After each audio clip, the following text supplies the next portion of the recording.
ایک خناس مسجد نبوی میں سرخ رومال اوڑھ کر گھوم رہا ہوتا ہے جسے شیخ مظفر مدنی کہا جاتا ہے، چونکہ اس نے بلیک کلر کا چشمہ لگایا ہوا ہے جس کی وجہ سے وہ اندھا ہو چکا ہے۔ اس کو فضائل اعمال میں نہ تو قرآن نظر آتا ہے نہ ہی حدیث نظر آتی ہے، صرف اعتراض کرنے کے لیے یہ نظر آتا ہے کہ جی فضائل حج کے اندر یہ لکھا ہوا ہے، ایک بزرگ یہ کہتے ہیں، ایک بزرگ یہ کہتے ہیں، پتہ نہیں وہ بزرگ تھے بھی صحیح یا نہیں۔ کتاب فضائل حج بہت سارے نا، فضائل صدقات ہے، فضائل حج ہے، فضائل درود ہے، سب ہے نا، اس میں فضائل حج ہے، ٹھیک ہے نا۔ اب یہ دیکھیے اس کے اندر یہ کہتا ہے نا، اس میں قرآن حدیث ہے۔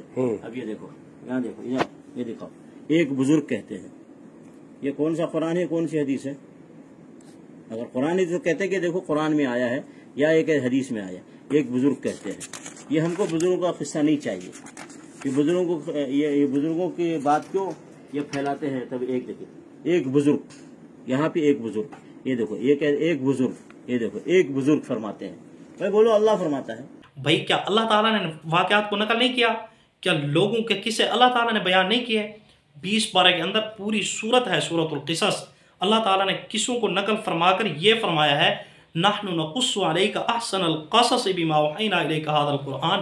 قرآن پاک کے اندر بہترین قصے میں نے نازل کیے ہیں۔ اور اللہ تعالیٰ نے کیا نام بتلائے ہیں؟ اگر نام بتلائے ہیں تو اتقتلون رجلا ان یقول ربی اللہ وقد جاءکم بالبینات من ربکم، اس جگہ پر اللہ تعالیٰ نے نام کیوں نہیں بتلایا؟ آپ کہہ رہے ہیں کہ جی شیخ زکریا صاحب نے جن کا لکھا ہے پتہ نہیں وہ بزرگ تھے بھی صحیح یا نہیں تھے۔ بھائی بزرگ یہ کہتے ہیں، نہیں اللہ یہ کہتا ہے، حضور یہ کہتے ہیں۔ پھر تو صحابہ کرام کے واقعات نقل کرنا بھی چھوڑ دیں۔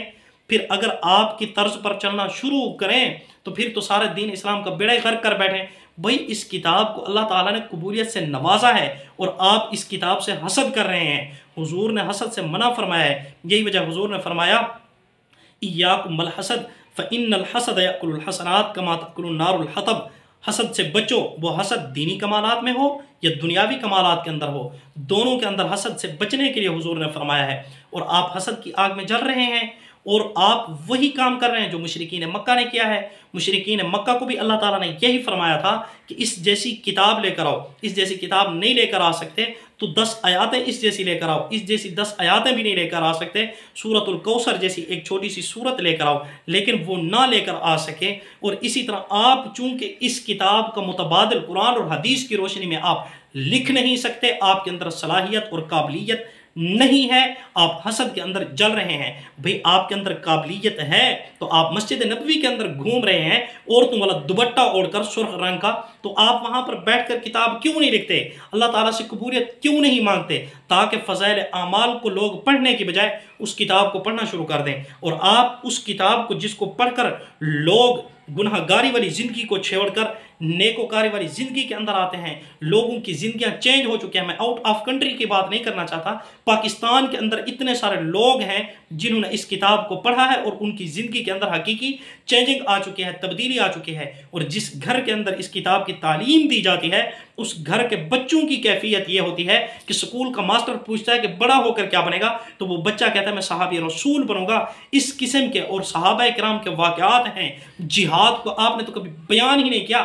فضائل اعمال کے شروع کے اندر جہاد بیان کیا گیا ہے، کس طرح صحابہ کرام نے جہاد کیا ہے، صحابہ کرام کے اقوال، صحابہ کرام کے واقعات کو نقل کیا گیا ہے۔ کیا فضائل اعمال کے اندر قرآن نہیں ہے، حدیثیں نہیں ہے؟ ذرا اتارنا، بلیک کلر کا چشمہ اتار اور وائٹ کلر کا چشمہ پہن یا اسی طرح دوسرے کلر کا چشمہ پہن تاکہ آپ کو فضائل اعمال کے اندر قرآن بھی نظر آئے، حدیث بھی نظر آئے۔ لیکن آپ کا کام ہی صرف خناسیت ہے۔ خناس کا کام ہی یہی ہوتا ہے کہ لوگوں کو علل اعلان تو منع نہ کرے قرآن اور حدیث سے، لوگوں کو علل اعلان تو منع نہ کرے، لیکن کیا ہے اس طرح کی خناسیت پھیلائے کہ لوگوں کو بدظن کرے، لوگوں کے اندر وسوسات ڈالے، جس سے پناہ مانگی گئی ہے من شر الوسواس الخناس۔ اور آپ نے صرف یہ پڑھا تو ہوگا، ہم نے بھی پڑھا تو ہے، لیکن دیکھا نہیں ہوگا۔ اگر آپ نے دیکھنا ہو تو اس رومال والے کو دیکھ لو جسے شیخ مظفر مدنی کہا جاتا ہے۔ بھئی تو نے رومال کیوں اوڑھا ہوا ہے؟ کیا قرآن اور حدیث میں مردوں کو اس طرح کا رومال اوڑھنے کی اجازت دی گئی ہے؟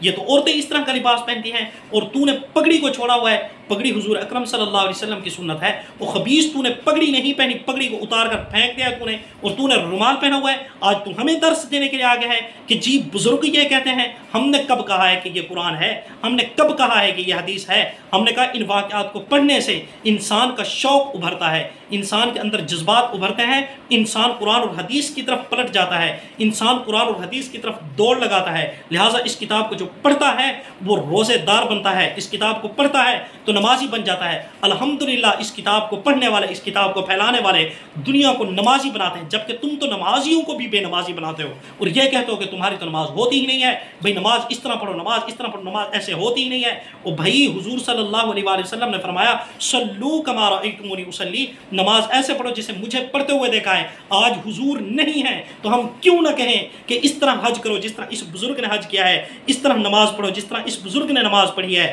بھئی اس طرح زکوٰۃ ادا کرو جس طرح اس بزرگ نے زکوٰۃ ادا کی ہے، بھئی اس طرح دیندار بنو جس طرح اس طرح یہ دیندار بنے ہیں، بھئی اس گھرانے کی طرح اپنا گھرانہ بناؤ جس طرح فلاں دیندار گھرانہ ہے، اپنے بچوں کو اس طرح کا دیندار بناؤ جس طرح فلاں کے بچے دیندار ہیں۔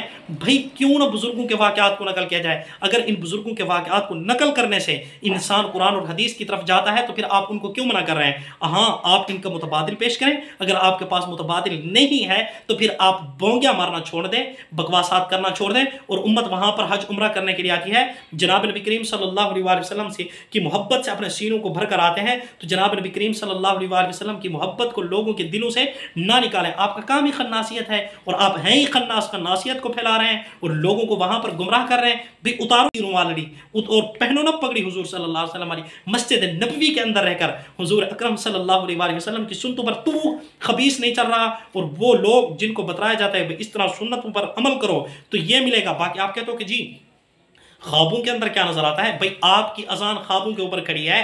حضور اکرم صلی اللہ علیہ وسلم کو صحابہ کرام نے بتایا ہم نے خواب کے اندر یہ دیکھا ہے، حضور نے تو یہ نہیں فرمایا کہ تم کون ہوتے ہو خواب دیکھنے والے، میں جب کہ نبی موجود ہوں اللہ ڈائریکٹ میرے اوپر نازل کرے گا۔ بھئی نبی پاک صلی اللہ علیہ وسلم خوابوں کو حجت مان رہے ہیں۔ نبی کریم صلی اللہ علیہ وآلہ وسلم کو 6 مہینے تک سچے خواب آتے رہتے ہیں، اور سچے خواب نبوت کا 40واں حصہ ہیں، اور خواب نبی کریم صلی اللہ علیہ وسلم چھوڑ کر گئے ہیں۔ آج تو امت کو گمراہ کر رہا ہے اور امت کو کہہ رہا ہے بزرگوں کی ضرورت نہیں ہے، بزرگوں کی ضرورت نہیں ہے، تو پھر تو بتلا کہ بزرگوں کو اگر آگ میں ڈال دیا جائے، بزرگوں کو چھوڑ دیا جائے، بزرگوں کا دامن چھوڑ دیا جائے، تو پھر تو بتلا اس حدیث پر عمل کیسے کریں گے؟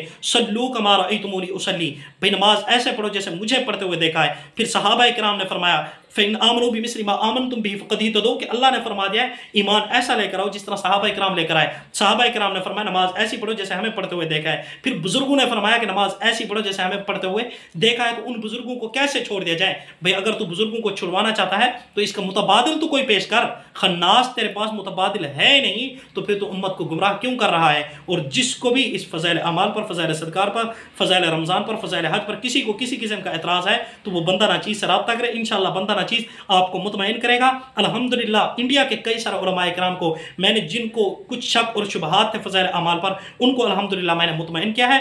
باقی مولانا زکریا نور اللہ مرکزہ نے مولانا عبید اللہ سندھی نور اللہ مرکزہ کے ذمہ لگایا تھا کہ فضائل اعمال کے اندر کافی ساری کمزور حدیثیں ہیں، ضعیف حدیثیں ہیں، انہیں نکال دو، لیکن مولانا عبید اللہ سندھی کی مصروفیت کی وجہ سے اور زندگی کے ساتھ نہ دینے کی وجہ سے یہ ضعیف روایتیں بھی رہ گئی ہیں، اور اللہ تعالیٰ نے ان کو قبولیت دی ہے، اور محدثین کا اس بات پر اتفاق ہے کہ فضائل کے اندر تو یہ حدیثیں چل جاتی ہیں، مسائل کے اندر نہیں چلتی، لہٰذا یہ فضائل اعمال ہے، مسائل اعمال نہیں، فضائل حج ہے، مسائل حج نہیں۔ اگر بات مسائل کی ہو تو پھر آپ بکواس کر سکتے ہیں، جب بات ہی فضائل کی چل رہی ہے تو فضائل کے اندر صرف قرآن چلتا ہے، حدیث چلتی ہے، کیا بزرگوں کے واقعات نہیں چلتے؟ کیا صحابہ کرام کے واقعات نہیں چلتے؟ اگر چلتے ہیں تو پھر آپ فضائل حج پر کیوں اعتراض کر رہے ہیں؟